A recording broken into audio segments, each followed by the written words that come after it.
been in Girl Scouting for 80-some years, believe it or not. I started out as a brownie, and I was 9 years old when they started brownies in Dayton, Ohio. And my mother, who got me into everything, got me into the brownie program. And the only thing I remember about being a 9-year-old brownie was that I was a herb gatherer. And I didn't have any idea what a herb was. And I didn't know how to gather them. But I think the little play was about Indians. And so I was going to get some kind of herbs for medicines, I think, is what my job was. And it was a very interesting thing. And then that next summer, I was 10 in 1927. So then I became an intermediate scout. And eventually, I was asked to belong to the first senior Girl Scout troop. 8 of us got invitations to begin to enjoy or take a part, and we were all honored. And so I stayed in that until I graduated from high school. Camping was the thing I liked the very best in Girl Scouting.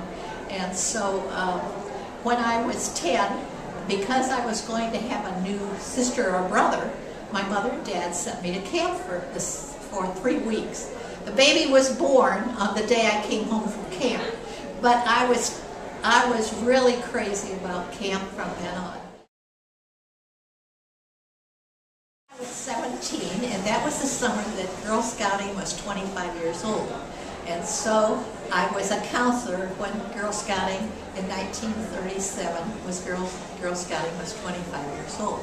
So then I was a counselor in camp and did a lot of other things, became a volunteer, and was finally a counselor and a board member for Metropolitan Detroit and several other councils we lived in different states. I was chosen to go, I applied and was chosen to go to take 8 girls from all over the United States to a world camp in England. And it was the year that Lord Baden-Powell was 100 years old, and they were celebrating all over the world that year with 4 big events. And so I did that in 1957. And by that time I had 3 little Girl Scouts of my own. And so I have done many, many council projects in many different states that I have lived in. And now, at 92, I'm just a lifetime Girl Scout.